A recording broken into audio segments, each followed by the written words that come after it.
அம்மா கிட்ட நீ போய் சொல்லிட்டு இருக்க. அத கூட என்னால தெரிஞ்சுக்க முடியாதா?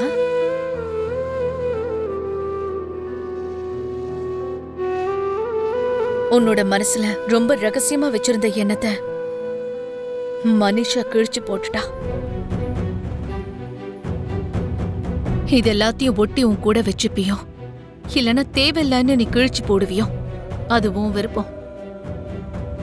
ஆனா லக்ஷ்மி மேல உனக்கு இன்னும் நல்ல அபிப்பிராயம் இருக்குன்னு தான் எனக்கு தோணுது. அதான் உண்மையும் கூட. எனக்கு அது போதும்.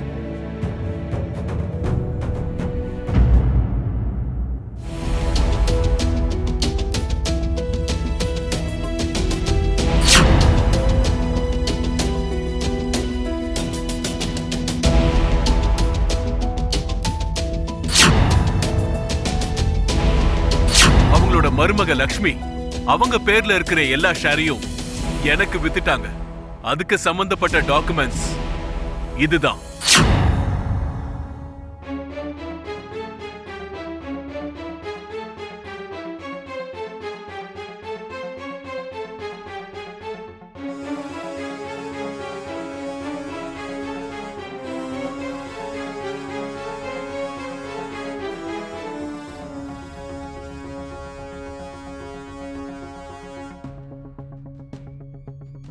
கொஞ்ச நேரத்துக்கு முன்னாடி லக்கி என்ன சொன்ன ஞாபகம் இருக்கா?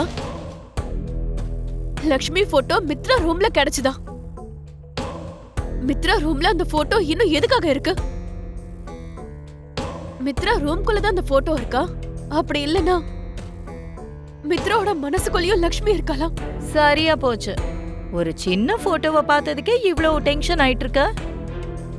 இன்னும் நேரடியா நீ எவ்வளவு பார்த்தேன்னா நியூக்ளியர் பாம்பு மாதிரி வெடிச்சிருவே போல இருக்கே. இப்போ நீங்க லக்ஷ்மி இன்னும் உயிரோட தான் இருக்கான்னு சர்டிபிகேட் கொடுக்க போறீங்களா என்ன? லக்ஷ்மி இன்னும் உயிரோட தான் இருக்கான்னு சொல்றதுக்கு எந்த ஒரு உண்மையும் ஆதாரமும் என் கையில இல்லவே இல்ல. இறந்து போன லக்ஷ்மி திரும்ப வரவே மாட்டா. இது மட்டும் என்னால கண்டிப்பா சொல்ல முடியும். அதெல்லாம் சரி, நான் வெளியே போறேன். நீயும் என் கூட வரியா? உனக்கும் கொஞ்சம் ரிலீஃபா இருக்குமே. எங்க போறோம்? ஜோசியரை பாக்குறதுக்கு. ஜோசியரை பாக்குறதுக்காகவா? நீங்களும் யாரோடைய ஜாதகத்தையாவது காட்ட போறீங்களா என்ன? ஆமா, என்னோட பையனுக்கு. சடனா விவேக் ஜாதகத்துக்கு என்ன ஆச்சு? ஒன்னாகல மனிஷா. அவனுடைய ஜாதகத்தை கொண்டு போய் அவனோட கல்யாணத்துக்கு முகூர்த்தம் பார்க்க போறேன். ஓ, கல்யாண முகூர்த்தமா? ஆமா. சரி, நானும் வரேன். எனக்கும் ஜோசியர் கிட்ட ஒரு வேலை இருக்கு. உனக்கு என்ன வேலை? அத போற வழியில சொல்றேன், வாங்க. சரி, வா போலாம். இப்போ வரக்கூடிய ஆபத்து நாம நினைச்சு பார்க்க முடியாத அளவுக்கு பெரிய ஆபத்து. அந்த ஆபத்தை நம்மளால தடுக்கவும் முடியாது.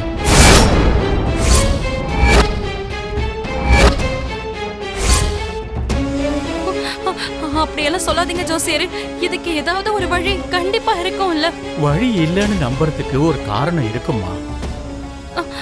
என்ன அது? நான் காட்டுல இருக்கிற அம்மனை தரிசிக்க போனது மித்ரா ஜாதகத்தை காப்பாத்துறதுக்காக, மித்ராவோட உயிரை காப்பாத்துறதுக்காக.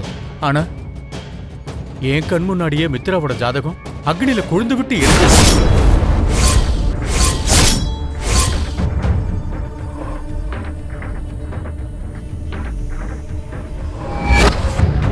அது கூட அம்மனோட பாதத்துல எரிஞ்சுகிட்டு இருந்தது. அதுக்கான அர்த்தம் அந்த அம்மனோட சக்தியால கூட காப்பாத்தவே முடியாதுன்னுதான். அந்த காட்டுக்குள்ள அம்மனோட இடத்துக்குள்ளேயே இப்படி ஒரு சம்பவம் நடந்திருக்குன்னா அது சாதாரணமா கடந்து போற விஷயம் இல்லம்மா. மிகப்பெரிய பிரளயத்துக்கான அறிகுறி. மித்ராவோட வாழ்க்கை தலைகீழா மாற போறதுங்கிறதுக்கான அறிகுறி.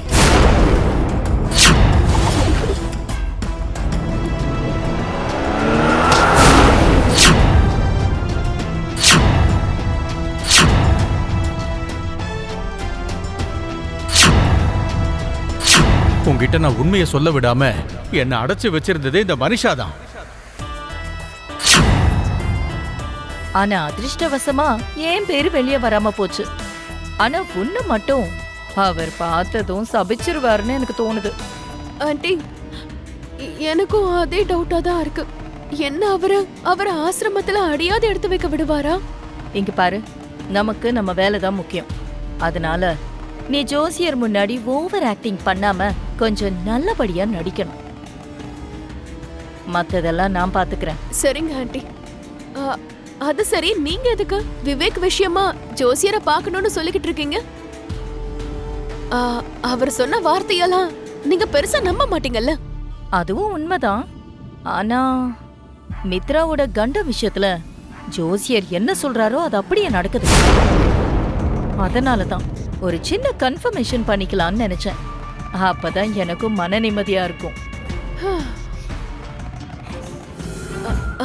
நான் செஞ்ச தப்பு எல்லாத்தையும் மன்னிச்சிருங்க ஜோசியரே.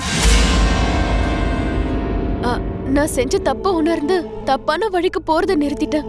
இப்ப நான் எந்த தப்பும் பண்ணாம வாழ்ந்துகிட்டு இருக்கேன். தயவு செஞ்சு பழைய விஷயங்களை மனசுல வச்சுக்காதீங்க.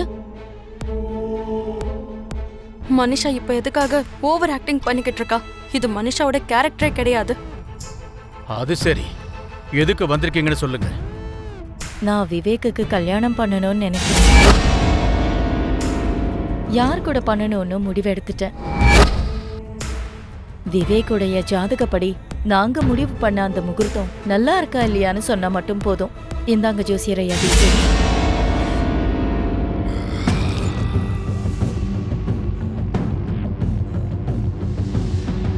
அப்படின்னா விவேக்கோட விருப்பமே இல்லாம கல்யாணம் பண்றதுக்கு இவங்கெல்லாம் தயாராயிட்டாங்க.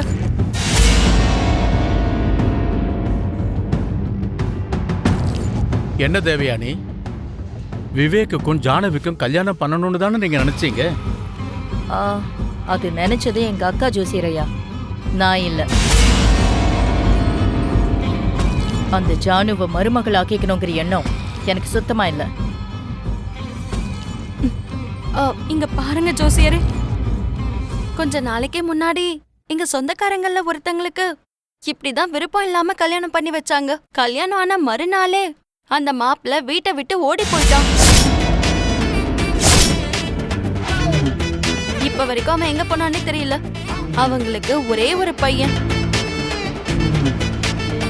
கோடிக்கணக்கான சொத்துக்கு வாரிசு பாவம்.